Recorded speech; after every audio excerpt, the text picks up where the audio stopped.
All right, everybody, it's finally time. The war is going to break out. All this other stuff we've been talking about has been leading to this moment in the revolution, and it's now time for war. So today's learning target is to investigate the beginning of the Revolutionary War. We've been talking about the revolution, but now it's war time. So here's how it went down. Remember how in the last video they said they were going to have a meeting of all the colonies? So they did that, and it was called the First Continental Congress. All of the colonies on the continent of North America got together, and they had this meeting in September of 1774. There were 50 dead white guys that showed up there. Sorry, that's just who was there. I mean, they weren't dead at the time, but they are now. But it was a bunch of old white guys anyway, showing up from the colonies, from 12 of the different colonies. The only one that didn't show up was Georgia, probably because it was like so far away down in the South. They were like, you guys just talk it out. It's too far. So they met in Philadelphia in a building called Independence Hall.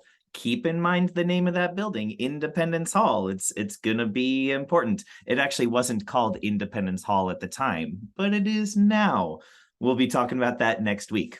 And at this meeting, they called for unity among the colonies. Now remember, this was a big deal because the colonies had both loyalists and patriots. You had people on both sides of the issue. You had the patriots that wanted to start a brand new country and they were rebelling against England. And then you had the loyalists who were like, no, we are British. We need to stay British. That is who we are. Like, why are we fighting? So at this Continental Congress, they said, we need to come together. We need to agree on our cause. And so they decided, well, maybe we just need to write a letter to the king.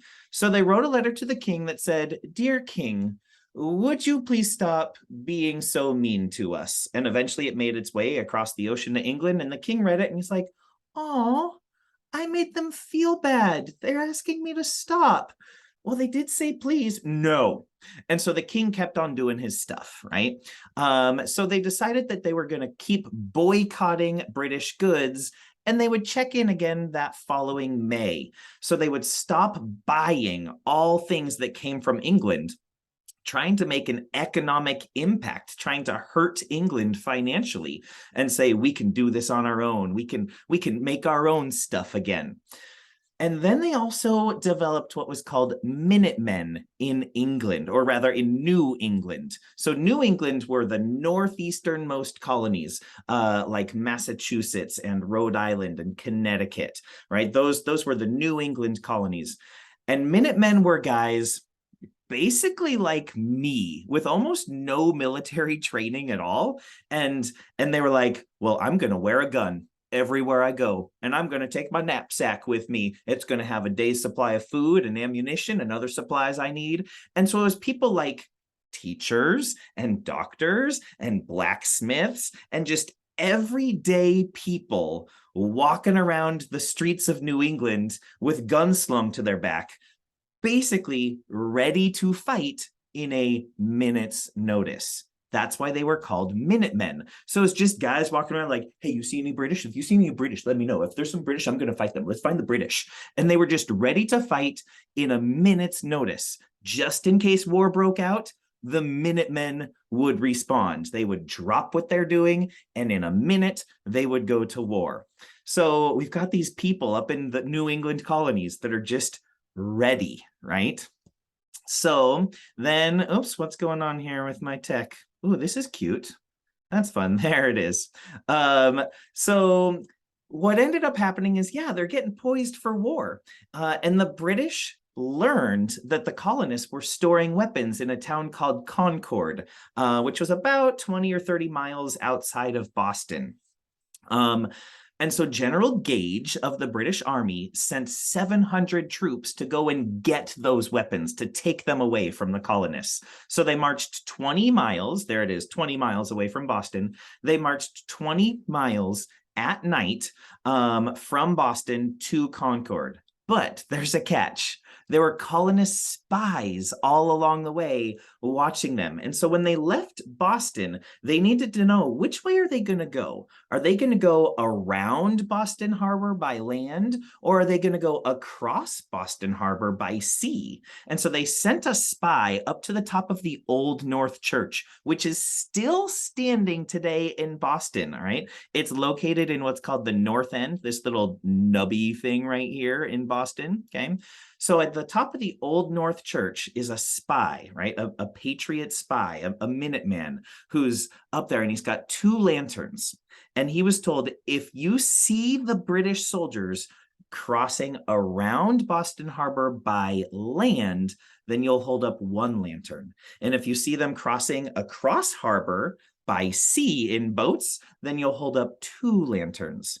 Well, all those Minutemen got their eyes on the Old North Church Tower, and they're just waiting and waiting to see which way are the British troops going to go. That way they can go the other way and catch them, right? So they're eyeing that Old North Church Tower, and then eventually they see it. Two lanterns, right? So they know now that the British soldiers are crossing the harbor by sea. And that's where we get that expression from history, one if by land, two if by sea, right? It was that signal to tell the Minutemen, the colonist spies, which way to go, because the British soldiers were going the other way. So then a couple of guys, Paul Revere, remember him? He's the one that made that engraving of the Boston Massacre, right? So he's in on this again. And William Dawes get on their horsebacks, and they start running through the countryside on horse, yelling, "The British are coming, the British are coming, get to Concord, the British are coming." And so everybody out in the countryside is waking up. All those Minutemen are grabbing their guns, and they're heading to Concord to stop the British army from getting their weapons, right? And they meet up in another town called Lexington. So in a field in Lexington, all these Minutemen are lining up trying to stop the British troops. Remember, there's 700 British troops on their way. So then the British troops enter into Lexington, and they line up on the other side of the field. And on both sides, they both tell their men, do not fire unless fired upon. Basically saying, don't shoot first. But someone heard a shot. And to this day, just like the Boston Massacre, to this day, we don't know who shot first. We don't know if it was the Minutemen, or we don't know if it was the British soldiers. I have my own theory. Here's my theory. British soldiers were highly trained military machines, right? They probably had their calm. The Minutemen, they were just a ragtag group of guys with guns. They were like, oh, what's happening? Oh, what's going on? So I have a feeling that it was probably one of the Minutemen that slipped his finger on a trigger, right? But we still don't know. We don't know for sure. As a result, 8 colonists were killed when both sides opened fire on each other. So then the colonists retreated back to Concord because they were like, oh no, we couldn't hold them at Lexington. Let's get to Concord. Well, what they did do is they bought other colonists enough time to move the weapons away from Concord. So by the time the British soldiers got to Concord, they were like, where are these weapons? We just marched 20 miles in the dead of night, and now there's nothing here. So in their anger, they did what most people do in their anger, and they started burning everything they see in sight. No, actually, I hope most people don't do that in their anger. I just like bite a pillow. But in this case, they started burning down the town of Concord. But the Minutemen, they rallied, and they attacked the soldiers from a hill. The American Captain Davis was killed, but the Minutemen continued to advance, right? And so after Captain Davis was killed, the Redcoats then retreated to Boston. And all along the way, right? All along the way from Concord, you've got 4,000 angry Minutemen lining the road, and they're just picking off British soldiers one by one, hiding under bridges, around trees, on the other side of walls, and they're like guerrilla warfare, picking off British soldiers. At the end of the day, 74 British soldiers were killed, 49 Minutemen were killed.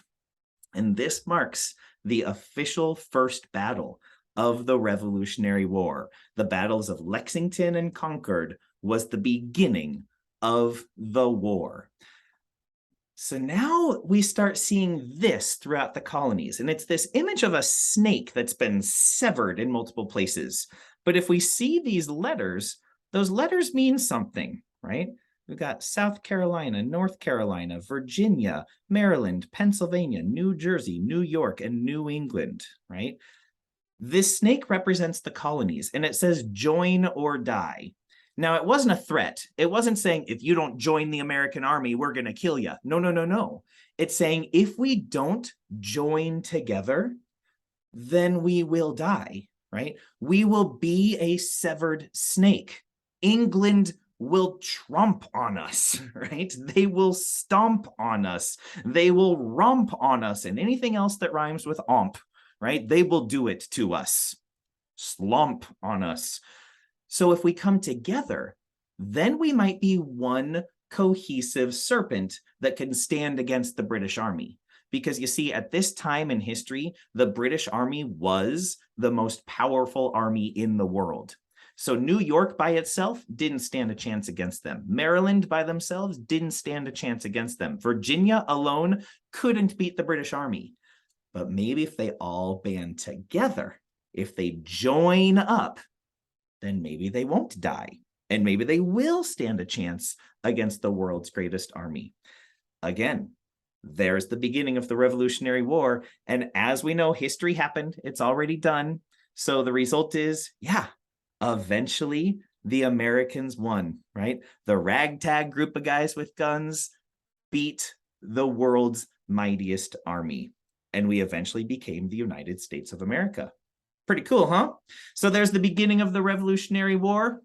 Next week, we'll be talking about independence and what that actually means for us. Thanks, guys.